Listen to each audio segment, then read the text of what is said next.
আমরা যেই আকাঙ্ক্ষার জায়গা থেকে বাংলাদেশের মানুষ জুলাই গণঅভ্যুত্থানে রাজপথে নেমে এসেছিল, যেই দাবি নিয়ে আমরা নেমে এসেছিলাম, সব কিছুই এখন মনে হচ্ছে যে আংশিক পূরণ হয়েছে, আংশিক হয় নাই। এবং যতটুকু আমরা ডেভেলপমেন্ট করতে পেরেছিলাম, রাষ্ট্রের কাঠামোগত সংস্কার বলি, রাষ্ট্রের আর্থিক অবস্থা বলি, সব কিছু এখন আবার নির্বাচনের পর থেকে আবার পেছনের দিকে উল্টো পায়ে হাঁটার মতো পেছনের দিকে যাচ্ছে।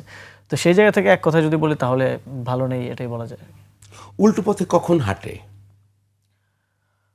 যখন আসলে মানুষ চোখে দেখতে পায় না কিছু, চোখে এই যে পরিবর্তনটা, মানুষের আকাঙ্ক্ষা, মানুষের চাওয়া পাওয়ার বিষয়গুলো আর দেখতে পায় না রাজনৈতিক দল যারা ক্ষমতায় আছে, তখন তারা দেশটাকে নিয়ে উল্টো পথে হাঁটা শুরু করে। আমরা দেখলাম যে বিগত কিছু দিনের কথা যদি বলি, আমরা আবারও দেখতে পাচ্ছি দ্রব্যমূল্যের ঊর্ধ্বগতি, গ্যাসের দাম, বিদ্যুতের দাম, তেলের দাম, সব কিছু বেড়ে যাওয়া। একেবারে সাধারণ জনগণ যারা আছে তাদের তো আর আয় রোজগার বাড়ছে না। ফলে দেশে একদম, আমি যদি বলি, একেবারে গ্রামের চায়ের দোকান থেকে শুরু করে এখানে টকশোতে সব জায়গায় এটাই ডিসকাশন যে দেশের মানুষ কি আসলে ভালো আছে কিনা। এবং আমরা রাজনীতি করতে গিয়ে মাঝে মধ্যে ভুলে যাই যে আমরা কাদের জন্য রাজনীতি করি। আমরা রাজনীতিবিদরা সব দলেই নীতিগতভাবে তো সবাই মানুষের জন্যই, মানুষের জন্য কিছু করার জায়গা থেকেই রাজনীতিতে আসা। কিন্তু একটা সময় হয়তো আমাদের কাছে ক্ষমতা অনেক বেশি গুরুত্বপূর্ণ হয়ে ওঠে। একটা সময়ে ক্ষমতা টিকিয়ে রাখা এবং সেখানে বসে আর জনগণের কথা মাথায় থাকে না, তখনই আসলে আমরা উল্টো পথে হাঁটা শুরু করি। আমরা বাস্তব এবং সত্যটা আর দেখতে পাই না। তো উল্টো পথে কি সবাই হাঁটে? আমি আমি আমি আমাকে বোঝাতে চাচ্ছি, মানুষ কি হাঁটে, নেতা হাঁটে, না কে হাঁটে, কে হাঁটায়? নেতারা হাঁটে, কারণ নেতারা যখন হাঁটে তখন তো দেশও সেটার সাথে সাথেই হাঁটে। যে সরকারে বসে আছে সে যেদিকে যাবে দেশ তো সেদিকেই যাবে, ভিন্ন পথে যাওয়ার তো উপায় নেই। আচ্ছা, আমরা একটু সীমান্তের অবস্থাটা দেখে আসি, এবং আপনাদের একটি শক্ত অবস্থানও আছে এনসিপির ব্যাপারে, এবং সীমান্তে হত্যা নিয়ে আমরা সালাউদ্দিন আহমেদের একটি ছোট্ট বক্তব্য দেখব, সেখানে আপনারও কাউন্টার বক্তব্য আছে, তারপরে পরিস্থিতি নিয়ে একটু জানার চেষ্টা করব। আপনারা যেটাকে বর্ডার কিলিং বলছেন সে সম্পর্কে যদি আপনারা বিস্তারিত জানেন তাহলে খুশি হব। বর্ডার কিলিং হচ্ছে যদি অন্য দেশের বাহিনী কর্তৃক আমাদের সীমান্তে অথবা জিরো লাইনে এসে যদি কিলিং করে, সেটাকে আমরা বর্ডার কিলিং বলতে পারি। যদি আমাদের সীমানার অভ্যন্তরে এবং তাদের সীমানার অভ্যন্তরে কোনো রকমের কোনো অপরাধে জড়িত থাকে কেউ, ইললিগ্যাল ট্রেসপাস করে যায় কেউ, সেটা তারা কিভাবে অ্যাড্রেস করবে সেটা তাদের দেশীয় আইনে করবে। এটাকে বর্ডার কিলিং বলা ঠিক হবে। আমরা একটু আসিফ মাহমুদ সজীব ভুঁইয়ার বক্তব্যটাও দেখবে এই প্রেক্ষিতে। সীমান্ত হত্যার বিষয়টাকে তিনি রংলি অ্যাড্রেস করছেন। তিনি বরং ন্যাশনালি এই বক্তব্যের মাধ্যমে, ন্যাশনালি ইন্টারন্যাশনালি, এই বক্তব্য তো অবশ্যই ভারতেও বিভিন্ন মিডিয়া কভার করেছে আমি দেখেছি। ন্যাশনালি ইন্টারন্যাশনালি বাংলাদেশের নাগরিকরা যে কিলেবল, বাংলাদেশের নাগরিকদের যে নাগরিক মর্যাদা নাই, এইটাকে স্টাবলিশ করছে। এবং এই বক্তব্যের মাধ্যমে তিনি বিএসএফকে আরও উস্কানি দিচ্ছেন এবং জাস্টিফিকেশন দিচ্ছেন যে তোমরা যেটা করতেছো আমরা মনে করি যে দ্যাট ইজ নট রং, মানে হললি আমরা এটাকে রং মনে করি না। এই মেসেজটা দেওয়ার মাধ্যমে কিন্তু আপনি সীমান্তে বাংলাদেশের জনগণকে আরও বেশি ভালনারেবল করে তুলছেন। জি, আপনি একটি ইংরেজি শব্দ বলছেন কিলেবল, এটা বাংলায় যদি আমি বলি এটি খুবই ভয়ঙ্কর একটি শব্দ, হত্যার উপযোগী, হত্যাযোগ্য করে তোলা। তো আপনার কেন মনে হয় তার এই বক্তব্যটা খুব ক্লিয়ারলি তিনি বলছেন, যখন কেউ বর্ডার ট্রেসপাস করে যায়, যখন বাংলাদেশের বর্ডার পার হয়ে কেউ ইন্ডিয়ার বর্ডারের ভিতরে চলে যায়, তখন তাকে কিভাবে সেখানে বিএসএফ তারা কিভাবে অ্যাড্রেস করবে, এটা সেখানে যদি হত্যা হয় তাহলে সেটাকে সীমান্ত হত্যা বলা যাবে না। তা আমি জানতে চাই যে আসলে তাহলে মানে এটা কি? ভারতেও তো বিএসএফের কোনো আইন নাই যে আইন এসে সেখানে বাংলাদেশিদেরকে হত্যা করতে পারে। সে সাদা পতাকা বৈঠক করতে পারে, সে তাদের আইন অনুযায়ী প্রয়োজনের শাস্তি দিতে পারে, বাংলাদেশে ফেরত পাঠাতে পারে। বাংলাদেশের ভিতরে কয়টা বর্ডার কিলিং হয়েছে? মানে ভারতের কয়জনকে বাংলাদেশের ভিতরে তো তারাও ট্রেসপাস করে, আমরা তো শুনি যে বিভিন্ন চোরাচালানের ক্ষেত্রে তারাও ট্রেসপাস করে। বাংলাদেশের ভিতরে কয়জনকে হত্যা করা হয়েছে? ভারতের ভিতরেই কেন হত্যা হয়? অথবা পৃথিবীর আরও অনেকগুলো দেশে আপনি একজন আমেরিকান নাগরিককে, সে যদি আমেরিকার বর্ডার পার হয়ে মেক্সিকোতে হত্যা করা হয়, তাহলে আমেরিকা পরের দিন সেখানে সার্জিক্যাল স্ট্রাইক করবে, কারণ তার নাগরিকের ওই অনারটা তারা দেয়। তারা তাদের নাগরিককে পাওয়ারফুল হিসেবে মনে করে এবং তাদের নাগরিককে তারা প্রোটেক্ট করে। তো আমার দেশের স্বরাষ্ট্রমন্ত্রী, যার দায়িত্ব হচ্ছে ইন্টারনালি আমাদেরকে প্রোটেকশন দেয়া, তিনি বলছেন যে আমরা কেউ যদি ট্রেসপাস করে তাহলে তাকে হত্যা করে ফেলে। এখন যে লোকটা ট্রেসপাস করছে তিনি বলছেন যে এটা কোনো অপরাধ করতে যদি যায় বা চোরাচালান করতে যদি যায়, তাহলে আপনি কিভাবে বুঝলেন সে চোরাচালান করতেই গেছে? মাঝে মধ্যে এমন হয় যে কারো গরু সীমান্ত পার হয়ে অন্য পারে চলে গেল, অর্থাৎ শাস্তির মাত্রাটাই, অপরাধের মাত্রাটাই তাকে তো আপনি হত্যা করে ফেলতে পারেন। এবং আপনি যখন এখানে বসে, আমি যখন বলছি আমি একজন নীতি নির্ধারক এবং আমি একজন স্বরাষ্ট্রমন্ত্রী তো একটা সরকার টপ 5 জনের মধ্যে একজন, তিনি যখন এটা বলছেন তখন কিন্তু বিএসএফ আরো তারা সাহস পাচ্ছে যে ওকে আমরা তো অন্তর্বর্তী সরকারের সময় অন্তর্বর্তী সরকার কি বলেছিল, যদি গুলি করা হয় পাল্টা গুলি করা হবে। মানে সীমান্তে তো সিস্টেম এটাই, আপনাকে যদি গুলি করা হয় আপনাকে তো কাউন্টার করতে হবে, নাহলে সে আপনাকে দুর্বল ভাবে এবং সে আপনাকে মারবে। সে যখন দেখবে যে মেয়েরা সে মজা পাচ্ছে, ওই যে কোন একটা উপন্যাসে ছিল যে হাতে অস্ত্র থাকলে সবারই নিরীহ পশু পক্ষীর দিকে নজর যায়। তো যার হাতে অস্ত্র আছে সে তো যে মারতেছে এবং মারার পরে কিছু হচ্ছে না, সে তো মেয়েরা মজা পাচ্ছে। ফলে এই যে আপনার এই বক্তব্যের মধ্যে বাংলাদেশের জনগণকে সীমান্তে হত্যা করার ক্ষেত্রে বিএসএফকে এটা এক ধরনের আরও তাদেরকে উৎসাহ দিচ্ছে, অনুপ্রেরণা দিচ্ছে। এবং এর ফলে যদি সীমান্ত হত্যা বাড়ে, এটা সরাসরি দায়টা স্বরাষ্ট্রমন্ত্রীর হওয়া উচিত বলে আমি মনে করি।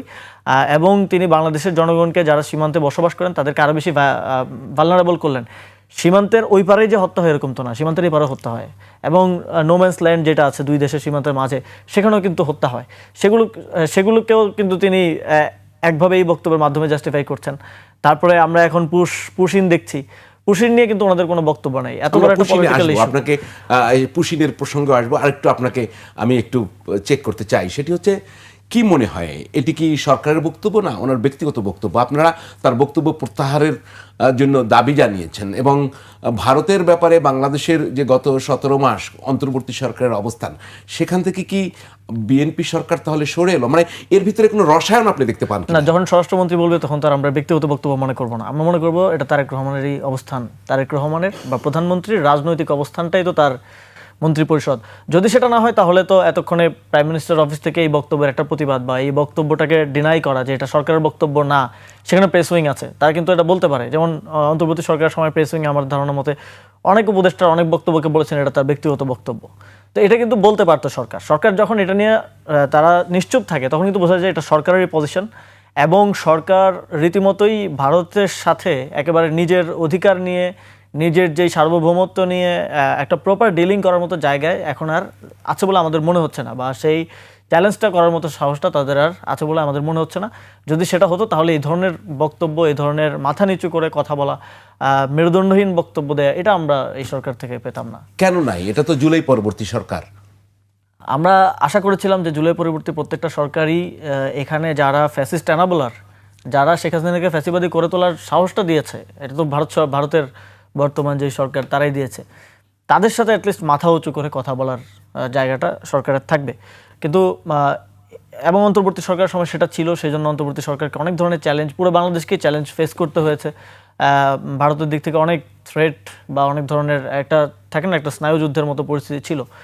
সরকার তখন রাজনৈতিক দলগুলোকে নিয়ে বসছে, আমাদের মধ্যে জাতীয় ঐক্য আছে, এই মেসেজটা দেওয়ার চেষ্টা করেছে। এখন ভারত যদি কোনো চ্যালেঞ্জ হয়ে আসে বা ভারত যদি সরকারকে বা দেশকে কোনোভাবে থ্রেটেন করতে চায় বা আমাদের সার্বভৌমত্বকে চ্যালেঞ্জ করতে চায়, সেক্ষেত্রে যদি আজকে তারেক রহমান বলে আজকে সব রাজনৈতিক দলগুলো আসেন, আমাদের ঐক্য দরকার, আমি নিশ্চিতভাবে এখানে বসে বলতে পারি সবগুলো রাজনৈতিক দল যাবে। কারণ এই একটা প্রশ্নে, সার্বভৌমত্বের প্রশ্নে বাংলাদেশের সবাই এক জায়গায় আছে এবং অন্তর্বর্তী সরকারের সময়ও ছিল। কিন্তু সরকার সেখানে তাদের ভারতের সাথে কি ধরনের আন্ডারস্ট্যান্ডিং আছে, অনেকে বলে যে নির্বাচনের আগে দেশে আসার ক্ষেত্রে একটা হয়তো বোঝাপড়া হয়েছে, বা কি ধরনের বোঝাপড়া হয়েছে, কি ধরনের নন ডিসক্লোজার এগ্রিমেন্ট যেটা সরকারের না দলের সাথে, বিএনপির সাথে আছে, যেটা আওয়ামী লীগের সাথে ছিল। আমরা দেখতাম শেখ হাসিনা বলতেন যে ভারতকে যা দিয়েছে আজীবন মনে রাখবে, সেটা জনগণের কাছে স্পষ্ট না। কিন্তু এই যে অ্যাক্টিভিটির মধ্য দিয়ে বোঝা যায় যে এক ধরনের বোঝাপড়া আছে।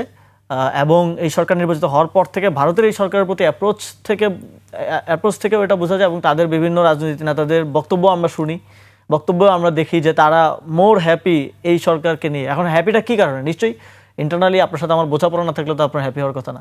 এখন সেই বোঝাপড়াটাকে আমার দেশের স্বার্থকে বলি দিয়ে কিনা, সেটা কি ভারতকে কোনো এক্সট্রা সুযোগ সুবিধা দেওয়ার অঙ্গীকার কিনা, বা আমার সার্বভৌমত্বে কোনোভাবে সেটা চ্যালেঞ্জ করে কিনা, এগুলো আমরা শুধু রাজনৈতিক নেতৃবৃন্দ না, দেশের জনগণেরও জানার অধিকার আছে। চ্যালেঞ্জ করে কিনা একটু দেখি না সীমান্তে এখন কি ঘটছে। আমরা একটু সীমান্ত পরিস্থিতি একটু দেখতে চাই, দুই একটি ক্লিপ যদি একটু দেখে নিই।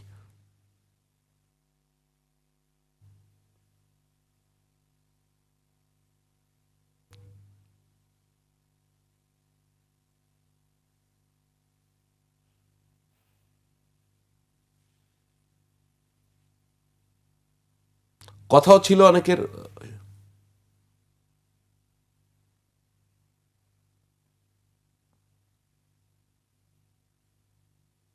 আচ্ছা, আমার কাছে একটা হিসাব রয়েছে, আমি আপনাকে একটু বলছি যে 4 জুন থেকে 6 জুন এই 3 দিনের একটা হিসাব আমার কাছে রয়েছে, যে সেখানে মোট 20টি পুশিনের চেষ্টার ঘটনা ঘটেছে। অলরেডি নোম্যান্স ল্যান্ডে লোকজন রয়েছে এবং এক্ষেত্রে তারা বিভিন্ন পর্যায়ে প্রায় 200-300 লোককে আপনার পুশিনের চেষ্টা করেছে। এই যে ঘটনাগুলো আমরা দেখছি এখানে 4 জুন 5 জুন, মানে একটা সংক্ষিপ্ত চিত্র সরকারের অবস্থান। এবং কালকে কিন্তু দিল্লিতে আপনার সীমান্তরক্ষী বাহিনীর মহাপরিচালক পর্যায়ে একটা বৈঠক শুরু হবে। তো কি মনে হয়, এবং আজকেও কিন্তু স্বরাষ্ট্রমন্ত্রী কথা বলেছেন, সব মিলে কি মনে হচ্ছে আমরা কোন জায়গায় আছি এখন সীমান্ত নিয়ে? পুশিনের বিষয়টা, পুশিনটা আপনি যদি দেখেন যে তাহলে এটা কিন্তু অন্তর্বর্তী সরকারের সময় 2টা ইনসিডেন্ট মানে আমার মনে পড়ে, যে পুশিন করার চেষ্টা করা হয়েছিল এবং তখন সরকার কিন্তু তাদেরকে যখন জানা যায় এটা সুন্দরবনের দিকে বনাঞ্চল এলাকা দিয়ে পুশিনটা করা হয়েছিল, তখন সরকার তাদেরকে ভারতে ফেরত পাঠানোর ব্যবস্থা করেছিল এবং যাদেরকে ফেরত পাঠানো যায়নি, যাদেরকে নেওয়া হয়নি, তাদেরকে নিয়ে ন্যাশনালি ইন্টারন্যাশনাল মিডিয়াতে বিষয়গুলো তুলে ধরা হয়েছিল, যাতে পৃথিবীবাসীকে জানানো যায়, বিশ্ববাসীকে জানানো যায় যে এই ধরনের একটা মানবিক ঘটনা ঘটছে।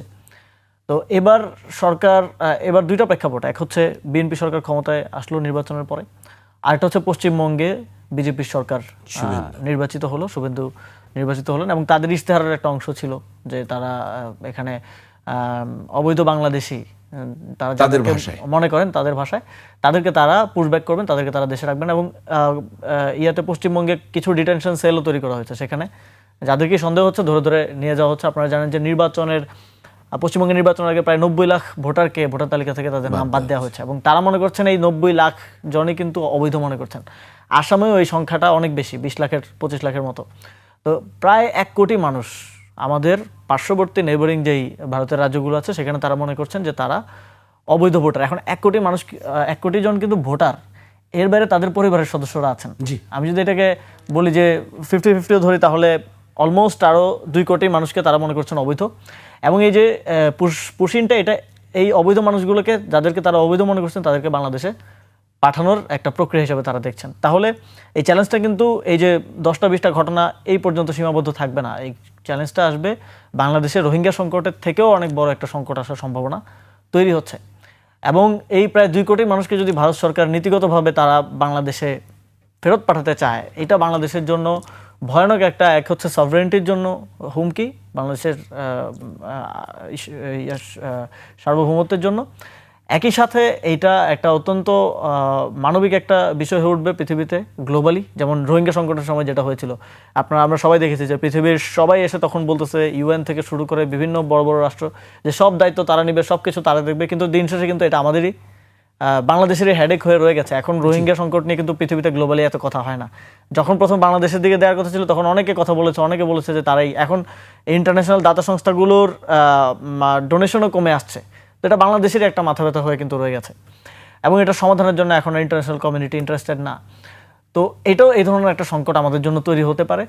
তবে এক্ষেত্রে সবচেয়ে গুরুত্বপূর্ণ ভূমিকা রাখতে পারে আমাদের সরকার এবং যারা এখন রাষ্ট্রের দায়িত্বে আছেন, তারা কি নীতি নেবেন, তারা এটাকে কিভাবে অ্যাড্রেস করবেন। এখন পর্যন্ত সবচেয়ে শঙ্কার বিষয় হচ্ছে এই সরকার এটাকে কঠোরভাবে অ্যাড্রেস করছে না। তারা এটা লাউডলি বলছে না যে পুশিন আমরা অ্যাকসেপ্ট করব না এবং এটাকে আমরা কাউন্টার করব, এটাকে যত প্রক্রিয়া কাউন্টার করা যায় আমরা সেটা করব। এই ধরনের কোনো মেসেজ কিন্তু আমরা সরকারের কাছ থেকে পাচ্ছি না। কেন পাচ্ছি না? আপনি যখন তারেক রহমান দেশে ফিরে তখন আপনি কিন্তু বলেছিলেন যে আপনি তো বাসে করে এসেছেন, ছিলেন লন্ডনে, বাস থেকে নামুন। তাহলে কি তারেক রহমান সাহেব বাস থেকে নামেননি? একটু আছে বক্তব্য দেখানো যাবে, দেখানো যাবে? জি,